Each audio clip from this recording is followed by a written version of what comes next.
नमस्कार दोस्तों, मेरा नाम है अवतार किशन और जी एकेडमी में आप सभी लोगों का एक बार फिर से स्वागत है। और आज की इस वीडियो में बेसिकली हम पढ़ने वाले हैं कैग के बारे में। कैग एक one of the most popular database माना जाता है मेटाबॉलिक पाथवे एनालिसिस के लिए बेसिकली, ठीक है। जनरली इसमें हम जीन्स का इंट्रैक्शन चेक करते हैं, प्रोटीन्स का इंट्रैक्शन चेक कर लेते हैं, ठीक है। एंजाइम्स चेक करते हैं, काफ़ी सारी चीज़ें, पाथवे जो हमें शो करते हैं, बायोकेमिकल पाथवेज जिनकी हम बात करते हैं, तो जनरली उसके लिए कैग का इस्तेमाल किया जाता है। तो बेसिकली ये है Kyoto Encyclopedia for jeans and Genomes, KEGG का पूरा जो मतलब है। तो बेसिकली जो हम इस सीरीज में पढ़ने वाले हैं, मैं आपको डिटेल में बताऊंगा कैग की शुरुआत कहाँ से हुई, कैग का एस्टेब्लिशमेंट कहाँ से हुआ, कौन सा व्यक्ति था जिसका इस कैग को एस्टेब्लिश करने में हाथ रहा, किस बंदे ने बहुत अहम रोल प्ले करा कैग को बनाने में, कैग की डिस्कवरी में, ठीक है। ऐसा क्यों हुआ। तो पहले किसी भी चीज़ को पढ़ने से पहले हमें उसकी हिस्ट्री के बारे में पता होना चाहिए, कभी भी किसी भी चीज़ को पढ़ने से पहले, ठीक है। तो बेसिकली हम आज की इस वीडियो में हम पढ़ने वाले हैं कन्हीसा लेबोरेटरीज के बारे में, ठीक है। बताऊंगा, आप बोल रहे हो कि भाई कैग का लेक्चर है, कन्हीसा लेबोरेटरीज टॉपिक कहाँ से आ गया ये। इस लेबोरेटरी का बहुत अहम रोल माना जाता है, ठीक है। और कन्हीसा लेबोरेटरी ये नाम है जो, ये कहाँ से आया ये भी बताऊंगा आपको, ठीक है। ये बायोइन्फॉर्मेटिक्स का लेक्चर है और ख़ास करके हिंदी में है, तो उन यूज़र्स को बेनिफिट होगा जो बायोइन्फॉर्मेटिक्स को हिंदी में समझना चाहते हैं, ठीक है। और बेसिकली पार्ट 1 है, ठीक है। कन्हीसा लेबोरेटरी बेसिकली कह सकते हो आप हिस्ट्री ऑफ कैग, ठीक है। अगर वीडियो अच्छी लगे तो लाइक करना, अगर हेल्पफुल लगे तो वीडियो को शेयर भी कर देना, ठीक है। और चैनल पे नए हो तो चैनल को सब्सक्राइब किए बिना मत जाना, ठीक है। जैसे कि बताया, हिंदी में एक्सप्लेनेशन होने वाला है इस पूरी वीडियो का। आइए शुरू करते हैं लेक्चर। तो जैसे कि हमारा नाम डिस्प्ले हो ही रहा है यहाँ पे, कन्हीसा लेबोरेटरीज। दोस्तों यहाँ पे दो वर्ड हैं, एक तो कन्हीसा और दूसरा कौन सा है, लेबोरेटरीज। लेबोरेटरी तो वही होती है जनरली, हमें पता है, जहाँ पे हम अपना स्टफ करते हैं स्कूल टाइमिंग पे, कॉलेजेस में। तो हमारी वो लेबोरेटरीज हुआ करती है जिसके अंदर हम कोई टास्क परफॉर्म करते हैं, प्रैक्टिकल्स अपने, है ना, कोई एक्सपेरिमेंट्स, ठीक है। और जो कन्हीसा है ये बेसिकली एक बंदे का नाम है, ठीक है। तो ये व्यक्ति हैं, ये ऐसे व्यक्ति हैं जिनका बहुत बड़ा योगदान रहा है। इनका वैसे पूरा नाम है मिनोरू किन्हीसा, कानेहिसा, कानेहिसा, जिस तरीके से आप प्रोनाउंस करना चाहते हो उस तरीके से करिए, बट लिखा सही होना चाहिए, ठीक है। तो वो मैटर करता है, ठीक है। कानेहिसा लेबोरेटरीज। तो मिनोरू कन्हीसा एक व्यक्ति थे, इनके बारे में भी हम बात करेंगे, ठीक है। तो कन्हीसा लेबोरेटरीज बेसिकली, इस लेबोरेटरी ने बहुत बड़ा रोल प्ले किया है, ठीक है, कैग को बनाने में, कैग को स्टेब्लिश करने में इस लेबोरेटरी का बहुत बड़ा हाथ रहा है, ठीक है। अब जो कन्हीसा लेबोरेटरी है ना, वो कहाँ पे लोकेटेड है, आईसीआर में। आईसीआर बोले तो इंस्टीट्यूट फॉर केमिकल रिसर्च, ठीक है। Located at institute for chemical research, ICR. और आईसीआर कहाँ पे है, क्योटो यूनिवर्सिटी में। क्योटो यूनिवर्सिटी का है, जापान में। जापान का एक मोस्ट पॉपुलर शहर है क्योटो, ठीक है।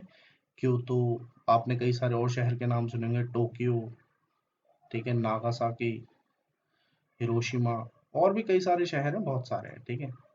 तो क्योतो भी एक शहर है जापान का, जहाँ पे एक यूनिवर्सिटी है जिसको बोला जाता है क्योतो यूनिवर्सिटी या क्योटो यूनिवर्सिटी। जिस तरीके से आप प्रोनाउंस करना चाहते हो उस तरीके से कीजिए, बस लिखा सही होना चाहिए, ठीक है। तो कन्हीसा लेबोरेटरी कहाँ पे है, जिस तरीके से हमारी यूनिवर्सिटी के अंदर एक डिपार्टमेंट होता है ना, उस तरीके से क्योटो यूनिवर्सिटी के अंदर क्या है, एक आईसीआर, मतलब इंस्टीट्यूट फॉर केमिकल रिसर्च है, ठीक है, इसी के अंदर, यूनिवर्सिटी के अंदर ही। अब एक यूनिवर्सिटी होती है तो बहुत बड़ी यूनिवर्सिटी होती है, उसके अंदर कई सारे लेबोरेटरीज होती है, सेंटर्स होते हैं, अलग अलग ट्रेनिंग सेंटर्स होते हैं, तो उस तरीके से होता है। तो क्योटो यूनिवर्सिटी में एक इंस्टीट्यूट फॉर केमिकल रिसर्च है जिसके अंदर हमारी कन्हीसा लेबोरेटरी पाई जाती है, मतलब यहाँ पे बनाई गई है ये, ठीक है। अब इसको स्टैब्लिश किया गया था 1985 में, 1985 में, किसको, कन्हीसा लेबोरेटरी को। ठीक है। अब जिस व्यक्ति का मैंने आपको नाम बताया था, मिनोरू कनहीसा, ठीक है, या माइनोरू कानेहिसा, जिस तरीके से आप प्रोनाउंस करना चाहें उस तरीके से आप कर सकते हो। तो ये ऐसे व्यक्ति हैं, इस बंदे का बहुत बड़ा कह सकते हो आप हाथ है कैक को स्टैब्लिश करने में, ठीक है। माइनोरू कनहीसा आज प्रोफेसर हैं, ठीक है, जापान की यूनिवर्सिटी में। और ये उस टाइम की बात है 1985 की। तो हुआ क्या था कि मिनोरू कनहीसा यूएसए से अपनी कुछ मीटिंग से लौट रहे थे, ठीक है।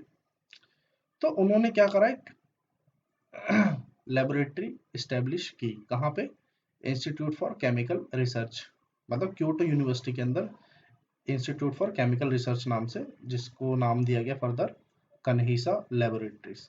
तो मिनोरू कन्हीसा के ही नाम पे इस लेबोरेटरी का एक तरीके से निर्माण किया गया, ठीक है। अब बात आती है 1991, ठीक है, 1991, ठीक है। धीरे धीरे समय बीतता गया। अब हुआ क्या था, Japanese human genome program start हुआ था। मतलब Japanese human genome program was officially started at HGC human genome center. ये भी बताऊंगा ह्यूमन जीनोम सेंटर कहाँ है, टोक्यो में बेसिकली ये बताऊंगा इसके बारे में भी अभी। तो आप जिस तरीके से ह्यूमन जीनोम प्रोजेक्ट है, ठीक है, ह्यूमन जीनोम प्रोजेक्ट आपने इसके बारे में सुना ही होगा, ठीक है। बहुत मेगा प्रोजेक्ट रहा है ये, और गवर्नमेंट एजेंसी ने फंडेड किया है। तो जापान का भी उसमें लगभग थोड़ा बहुत हाथ था, आप कह सकते हो। तो Japanese human genome program was officially started at HGC, मतलब ह्यूमन जीनोम सेंटर, कब? 1991 में। आ रही है बात समझ में? अब आगे समझते हैं क्या क्या हुआ धीरे धीरे। Human genome centre is located at institute of medical sciences. तो ह्यूमन जीनोम सेंटर है ना जो एचजीसी, वो कहाँ पे लोकेटेड है भाई? इंस्टीट्यूट ऑफ मेडिकल साइंसेज में, जो कि कहाँ पे है? टोक्यो में। मतलब टोक्यो की यूनिवर्सिटी में, यूनिवर्सिटी ऑफ टोक्यो जिसको बोला जाता है। तो यूनिवर्सिटी ऑफ टोक्यो में क्या है? इंस्टीट्यूट है मेडिकल साइंसेज का, इंस्टीट्यूट ऑफ मेडिकल साइंसेज, ठीक है। और ये बात समझ में? चलते हैं नेक्स्ट पॉइंट पे। अब बात 1991 की ही चल रही है, जैसे कि मैंने आपको अभी बताया। इस साल पहला सुपर कंप्यूटर इंस्टॉल किया गया था आईसीआर, मतलब इंस्टीट्यूट ऑफ केमिकल रिसर्च में, ठीक है, जो कि कहाँ है? क्योटो यूनिवर्सिटी में, मतलब क्योटो शहर में है, ये समझ के चलो आप, ठीक है। क्योटो में है आईसीआर। तो यहाँ पे क्या हुआ, पहला सुपर कंप्यूटर इंस्टॉल किया गया 1991 में। सन याद रखना है, बहुत जरूरी है, ठीक है। अब इन सुपर कंप्यूटर का ना बहुत इसेंशियल रोल रहा है, मतलब इस सर्विस को बनाने में, जिसकी हम चर्चा कर रहे हैं, कैक की, ठीक है। तो कैक को बनाने में इन सुपर कंप्यूटर का बहुत बड़ा रोल रहा है। अब आप ये भी कह सकते हो, आज के टाइम पे जो हम कंप्यूटर यूज करते हैं वो 1991 के हिसाब से क्या रहे होंगे? एक तरीके से सुपर कंप्यूटर रहे होंगे, ठीक है। तो टेक्नोलॉजी आगे बढ़ती जा रही है, ठीक है, इस तरीके से हम नेक्स्ट जनरेशन में आते जा रहे हैं, ठीक है। By the way next generation sequencing के भी लेक्चर मैं कुछ दिन में स्टार्ट करने वाला हूँ, एनजीएस के, ठीक है, नेक्स्ट जनरेशन सीक्वेंसिंग। तो चैनल पे जुड़े रहे, ठीक है, सब लोग आप। तो this super computer played an essential role in development of genome net service, ठीक है। अब भाई काम होता गया धीरे धीरे, सुपर कंप्यूटर ने मतलब बहुत ही अहम रोल प्ले किया। बेसिकली वहाँ पे कंप्यूटर का काम क्या था, जब ये प्रोजेक्ट चल रहा था, ह्यूमन मतलब जैपनीज ह्यूमन जीनोम प्रोग्राम चल रहा था ह्यूमन जीनोम सेंटर में। तो हुआ ये कि भाई जब एचजीपी जिस तरीके से प्रोजेक्ट चल रहा था, उस तरीके से यहाँ पे जीन्स के, जीनोम के डेटा क्या हो रहे थे? प्रोड्यूस हो रहे थे। तो उन जीन और जीनोम के डेटा को स्टोर करने के लिए कोई जगह चाहिए थी। तो उन्होंने कंप्यूटर में स्टोर करके रखा, ठीक है, जो एनालिसिस रिजल्ट था हमारा। तो उसी में एक तरीके से आप कह सकते हो सुपर कंप्यूटर का बहुत बड़ा रोल रहा, क्योंकि उस टाइम पे कंप्यूटेशंस जो मेथड्स लगाने थे उनको, कैलकुलेशंस और भी कई सारी प्रॉपर्टीज, फिजिको केमिकल, बहुत सारी चीज़ें एक जीन के अंदर प्रेजेंट हो सकती है। तो उन सब चीज़ों को एक तरीके से क्या करना है? एनालिसिस करना है उसका, ठीक है। तो इस वजह से सुपर कंप्यूटर ने उस समय पे बहुत इसेंशियल रोल प्ले किया। तो उसी के दौरान चलते हुए एक सर्विस का जन्म हुआ, मतलब एक सर्विस को लॉन्च कर दिया गया जिसका नाम था जीनोम नेट सर्विस। आ रही है बात समझ में? लेकिन ये कब हुआ भाई? 1992 में, 1992। आ रही है बात समझ में? अब मीन वाइल 1995 आ गया, धीरे धीरे काम चलता गया, प्रोजेक्ट भी चलता गया। अब जैसे कि मैंने बताया, प्रोजेक्ट जब ये चल रहा था जैपनीज ह्यूमन जीनोम प्रोग्राम, तो कई सारी जीन्स भी एनालिसिस हुई होंगी, पहचानी गई होंगी ह्यूमन जीनोम के अंदर, ठीक है। तो इन जीन्स के इंटरेक्शन जो रहे होंगे, ठीक है, इसको एक तरीके से इन्होंने क्या सोचा होगा कि भाई एक पाथवे की फॉर्म में इनको रिप्रेजेंट क्यों ना ऐसा किया जाए कि एक डेटाबेस बनाओ हमारा, ठीक है, उसमें जो साइंटिफिक कम्युनिटी के लोग हैं वो मेटाबॉलिक पाथवे, जीन से रिलेटेड इंफॉर्मेशन फेच कर पाएँ, ठीक है। तो इन सब चीज़ों को उस टाइम पे सोचा गया और उसी प्रकार कैग का भी निर्माण किया गया, ठीक है। By the way, genome net जो सर्विस है, कैग भी क्या है? उसी का एक पार्ट है। आ रही है बात समझ में? कैग की फुल फॉर्म भी बहुत पूछी जाती है। कैग की फुल फॉर्म है Kyoto encyclopedia for jeans and genomes. एक तरीके से ये क्या है? इंसाइक्लोपीडिया है। किसका? Kyoto encyclopedia for jeans and genomes. आ रही है बात समझ में? तो 1995 में कैग का निर्माण कर दिया गया था, ठीक है। जिस तरीके से डेटा प्रोड्यूस हो रहा था, जीन्स का, प्रोटीन्स का, इंटरेक्शन डेटा, ठीक है, डेटा सेट्स वगैरह इस तरीके से प्रोड्यूस हो रहे थे। ये भी मैं आपको बताऊंगा किस तरीके से मेटाबॉलिक पाथवे को रिप्रेजेंट करते हैं, बनाते कैसे हैं इनको, ठीक है। अब कोलाबोरेशन, एक चीज यहाँ पे सामने आती है कि भाई कैग को बनाने में वाकई में किस किस एजेंसियों का हाथ है, ठीक है। तो bioinformatics centre located at institute of chemical research, ICR, एक तो जिम्मेदार है, जो कि कौन सी है? क्योटो यूनिवर्सिटी के अंदर है, ठीक है। इसके अंदर कौन सा है? बायोइन्फॉर्मेटिक सेंटर, बायोइन्फॉर्मेटिक सेंटर, ठीक है, जो कि लोकेटेड है किसमें?